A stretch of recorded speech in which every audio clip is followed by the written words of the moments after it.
Welcome to Italian opera in the 19th century, the golden age of Italian opera.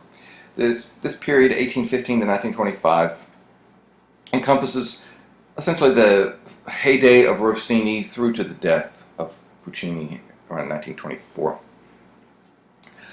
This is the period from which most operas of the what is known as the kind of repertoire are drawn from.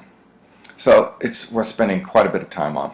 I want to talk quite a bit about not only musical changes, but also social and political changes that helped make this happen. So let's, the beginning of the era I associate with the end of Napoleon's reign in 1815, his exile. Napoleon comes right out of the French Revolution. He's ostensibly trying to spread the ideals of the Revolution across Europe, but it's fairly clear early on that he's really only after spreading his power. So Napoleon really represents a defeat for the ideals of the Revolution, but the ideals don't go away. They're just sort of left hanging there, an unfulfilled promise. And this drives a lot of the social changes and changes in public taste, I think. Another practical matter, an important practical matter that changes with the French Revolution is that the bourgeois, this wealthy upper class that's not nobility or aristocrats, they really take full power, economic power and also political power. And they hold cultural power as well. Rossini, the first great composer of this era, he builds on the great achievements of Mozart, as we'll see. He's composing the same basic genres as Mozart, principally opera seria, but also opera buffa, primarily, but also opera seria. But he brings about some changes in opera seria, because opera seria was definitely waning at this point. So there's two dominant characteristics of this period, going all the way from Rossini to Puccini. One is the emphasis on the singing voice. That may seem obvious for opera, but as we will see in German opera, that is not always the case, that the singers come to the forefront. But in Italian opera, it is always the case. The style of singing will change, and we'll see how this happens. But that the singer is at the forefront of the drama is never in question for Italian opera. Another important, this is of course not new, this is part of the old tradition going back to the 17th century. What is new about this period is opera is popular, truly popular. That means that it's appealing to a much larger public. It's not just a public of wealthy aristocrats. It's a broad bourgeois audience. So that means that theaters are changing, they grow, then styles of singing change. So this really drives a lot of the developments of the period. And it also accounts for why to this very day the Barber of Seville and Puccini's La Bohème and all the operas of Verdi remain so popular, is that they were written for a fairly broad audience that shares many of its values with us today. Again, if you want to read a little more about the bourgeoisie, just drag over to the right. So this first half of the 19th century, the style of singing is defined by the style of singing bel canto, also known as beautiful singing. Again, you can think of this in two senses. The generic sense of bel canto goes back really to the 17th century. It developed during that time, specifically for operatic singing. And it continues to this day for this kind of repertoire. But you can also understand it in a much more specific sense, characterizing these composers in the first half of the 19th century, which raises this style to sort of its highest level. And in general, and its most exaggerated form. So here are the basic characteristics of bel canto singing. Obviously, it's got to be beautiful. That's the word. That's what it's translated. But going along with this beauty is also agility. The style is highly ornamented. And in that regard, it's very similar to the opera seria. In fact, all the actual characteristics of this style go back to Italian opera seria of the 18th century.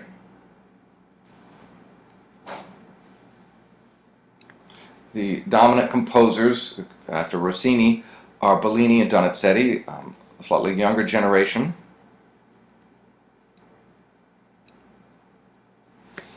One important development for Italian opera is that it extended far beyond Italy. Now we know that opera seria, the popularity of opera seria had extended far beyond Italy into London and in German-speaking courts. But still, those were for a fairly elite audience. Paris, on the other hand, had never embraced, or they at least had fought over Italian opera, if you remember the quarrel of the Buffon back from 1750. But by the 1820s, the new bourgeois audience was really embracing Italian opera, so much so that the kings sanctioned a theater, the Teatro Italien, specifically for Italian opera. And composers like Rossini, Donizetti, and Bellini, once they had established their careers in Italy, moved to Paris, just as Handel had moved to London, because they could make so much more money there. Rossini himself was actually given a stipend by the king for his entire life, just simply to have composed 5 operas in 5 years in the 1820s. He took him up on his offer and then promptly stopped composing opera after that. Now, we move on to the most important figure. He's central not only in terms of time, Verdi, but he's also central in terms of a change of style. And I'll probably stop after I discuss Verdi here before we go on to the latter half, because this really is a big turning point in Italian opera. First, what's going on in the middle of the century in terms of politics? The Italian Risorgimento. Italy, prior to the mid-19th century, was not a nation-state. And in fact, it was not even particularly unified by language. The Italians in northern Italy speak a very different form of Italian than Sicilians and Neapolitans do in the south. And they did not regard themselves as a nation as such. But there were many nationalists that in 1848 wanted to press for, they were tired of being dominated by outsiders and really pressed for unification. So they created a nation state over the course of about 15 years. It really took till 1870 before the final piece of the puzzle, the city of Rome, was captured and made part of this new state. Opera composers like Verdi were not tangential to this movement.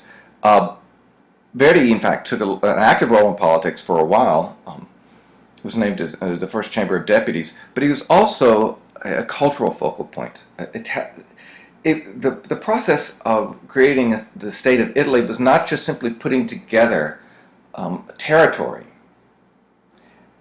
It was also creating a sense of a unified people. And Verdi's music was perhaps more than any other single cultural phenomenon in the 19th century did unify the Italian people. We see this as early as his opera of Nabucco, based on the story of King Nebuchadnezzar and the Hebrew, the Hebrews in exile, in the Babylonian exile. The famous chorus Va Pensiero, where the Hebrew slaves sing about their lost homeland, resonated with the Italian audience. They heard in it their own aspirations for a homeland.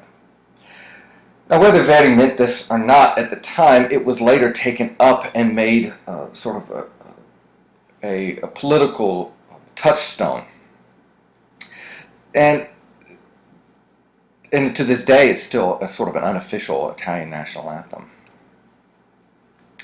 Besides political dramas, you also see a movement in the opposite direction, more personal dramas, personal stories that usually end with sad endings. Now that's a big difference, a big change from the lieto fine that was obligatory in Italian opera in the 17th and 18th centuries. This change really started taking place in the 1820s. And by 1830s, with the serious tragic operas, really by Bellini and Donizetti, almost within a period of about 10 years, Italian opera seems to turn on a dime. From serious operas that end with happy endings to serious operas that all end tragically. And in fact, opera buffa itself wanes. Opera buffa is essentially dead by the 1840s. Italians crave, for serious opera, they crave tragic stories. Perhaps the greatest of them is La Traviata, and your book has a really excellent in-depth analysis of the transformation of that opera from a play, from real life, too. So be sure you read that carefully. Okay, I'm going to break off now before we move to the second half, and we'll come back for a lecture on Italian opera, part 2.